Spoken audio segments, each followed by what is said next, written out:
Welcome to part 2 of the Logan Model 200 autopsy.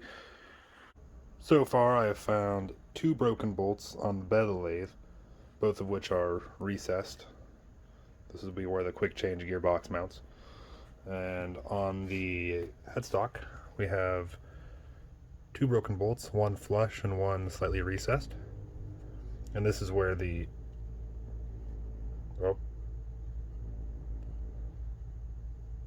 how to extract broken bolts. That's the video, I guess. Rule number 1 of fixing things: always try the easiest thing first. What we have here are these, speed out. No affiliation. Speed out. And the idea here is that you drill a chamfer with one half of it and you flip it around, and it has this reverse spiral that hypothetically should grab the bolt and pull it out. Let's give that a shot. We're just going to give ourselves a fighting chance here and see if we can, that's a little off. See if we can pilot drill this.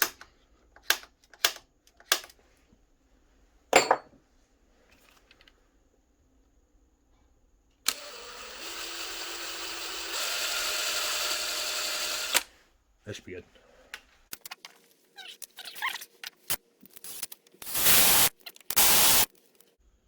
Well, that's not working real well.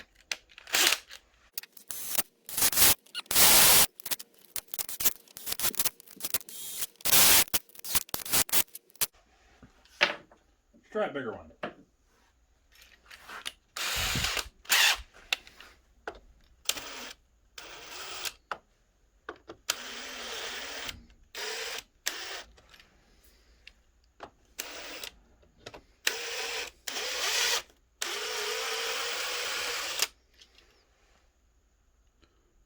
Maybe it worked.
Here I was expecting a good bolt extraction video.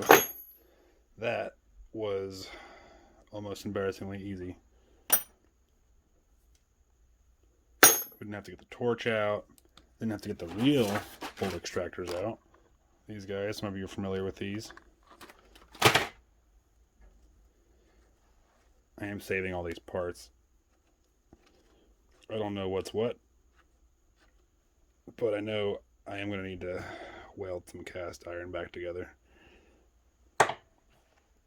Since the last video, I did pull all these gears off, clean everything up, put it back together, kind of see what's all going on here, and try to help me understand some of this. Like I said in the last video, I've never owned a lathe before, so I'm kind of figuring this out as I go. But from the drawings that I've seen and just kind of going over it and trying to figure out how it works, this is going to be your gear reversal. So right here where the cast iron's broken off, there would have been a lever that would have pulled either this gear or this gear to the spindle, which would reverse the whatchamacallit, lead screw.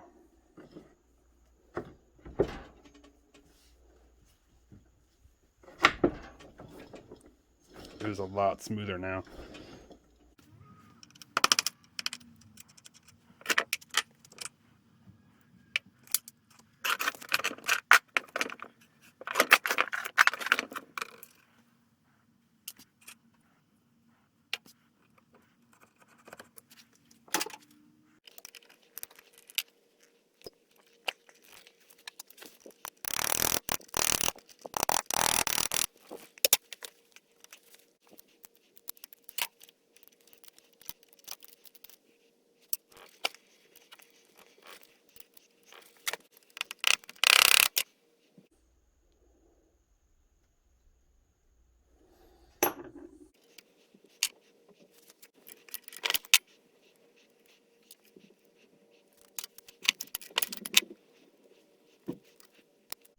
after disassembling what's left of the banjo. I'm not sure what this is called. The gear reversal assembly, something or another. I don't know. I did find another piece here that I didn't notice before.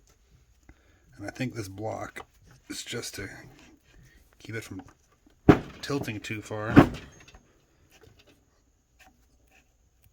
But it also has a missing and or broken bolt. I can't tell which one. Let's go ahead and get that apart real quick.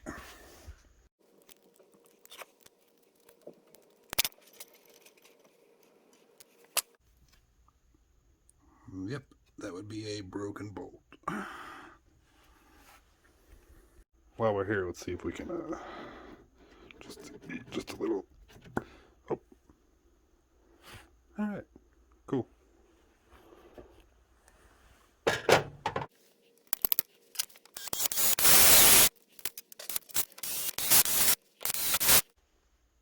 Well, that's not working.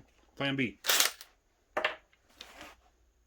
Alright, we get to use real bolt extractors. These are spiral bolt extractors. The way these work is you drill a hole into the bolt, and into that bolt you insert this, tappy tap, tap, tap, tap, and that should wedge itself in there in a spiral manner. Then you, hypothetically, twist it out with a wrench. I will be using these guys. Let's give it a shot.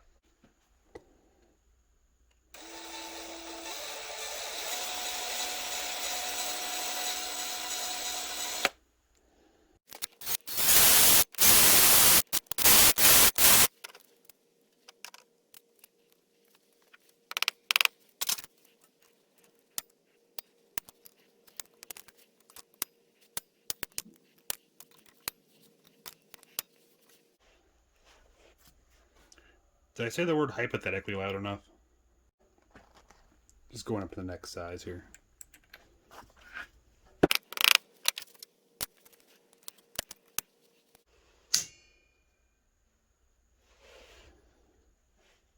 That's a problem.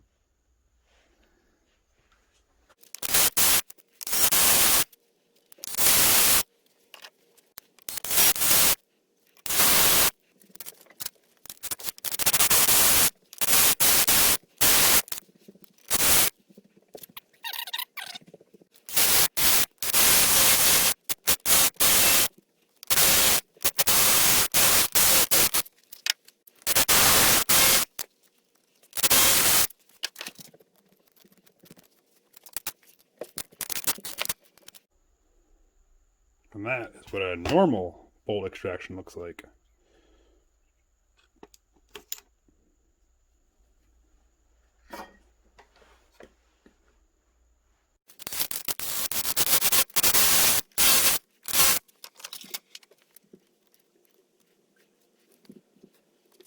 Well, you win some, you lose some.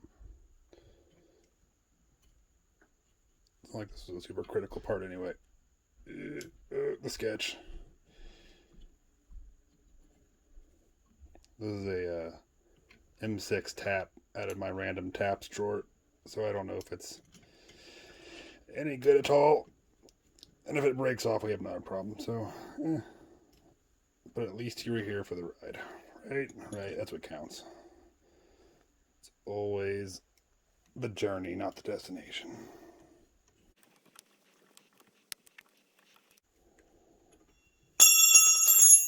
Don't do that anyway.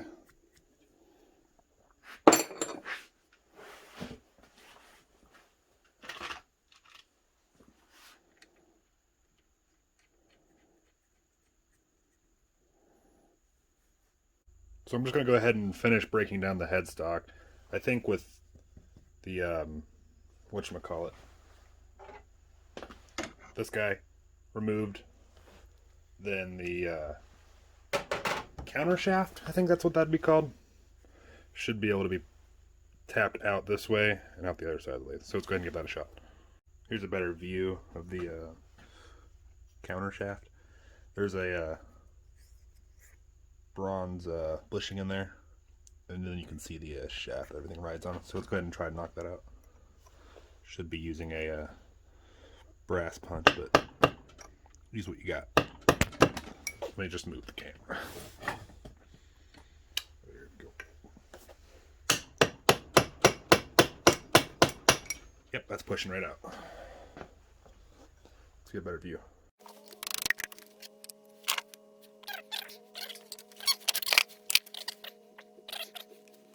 This is one of the gears I knew I was going to need to replace.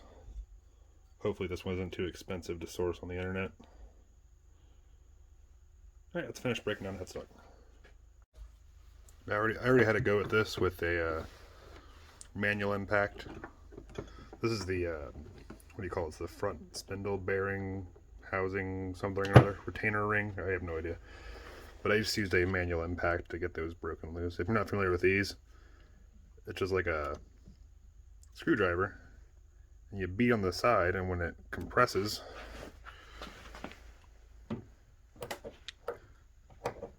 it turns just slightly to break tight bolts loose.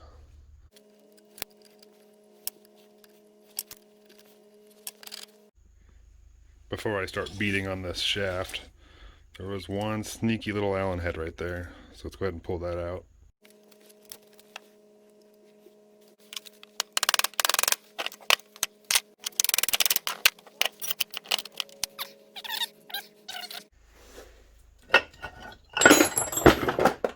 Great.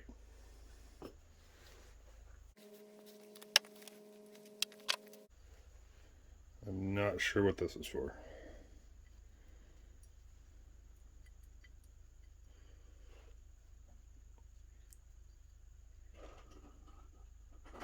If you know what that's for, let me know in the comments. Okay, so lots of crap in there. These look like they're just brass covers for the bearings. I'll go online see if I can try to source these bearings once I get these pushed out one way or another. The only other part here is this guy, which this should come off with a set screw here. That cap comes off, whole thing slides out the side. Hopefully.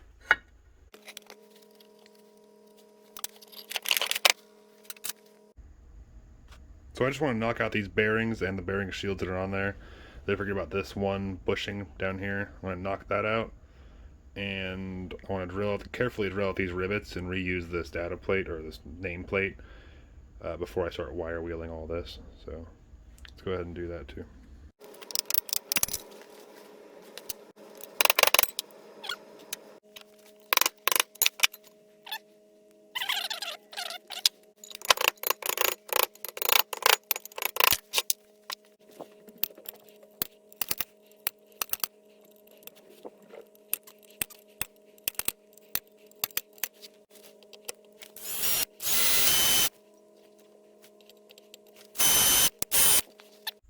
So apparently these rivets are made out of titanium or unobtainium or tungsten carbide or something because they broke 2 drill bits.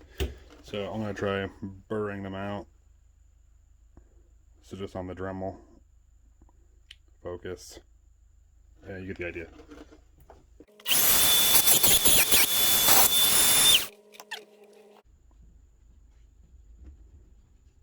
It destroyed the burr. Okay, let's try grinding.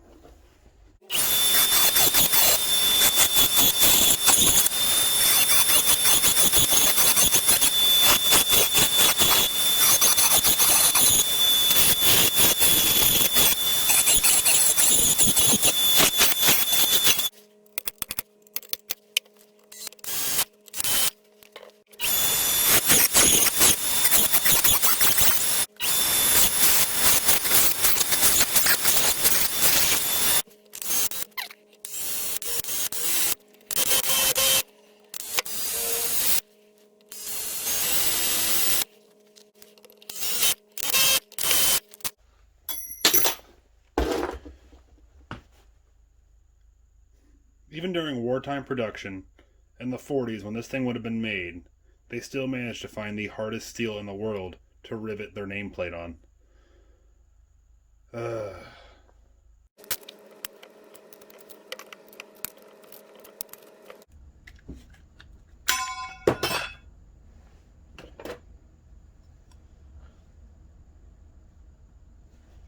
I'm not going to record all the wire wheeling. One thing I am going to note though is that I'm going to be very careful not to mar up the inside edges of the machine faces where bearings and shafts go. So let's get that wire wheeled and I'll get back to you. So I wire wheeled most of the big pieces off here anyway. Got as much of the paint and everything off. I'm just going to use some of these small wire wheels, electric die grinder to get into the insides.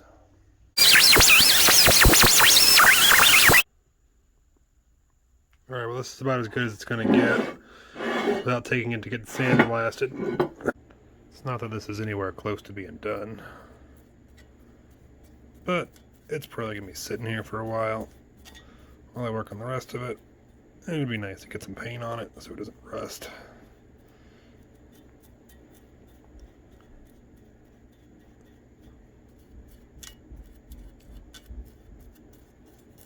I think I just went ahead and decided not to mask off all the machine surfaces. And if I get any on it, I'll just scrape it off later. It's kind of nice sitting here, just painting though. Well, there's the first coat of paint. It's not exactly the original color. I believe the original color is more of like a navy bluish gray. But that's alright. This is what the hardware store had. So I'm going to get another coat of paint on there and then come through and clean up the machine surfaces. Get all the paint off it. So hopefully this will keep the rust off. But that's all I got for this video. It's probably an eternity long by now. So thanks for watching. I hope you enjoyed that, and I'll see you on the next video.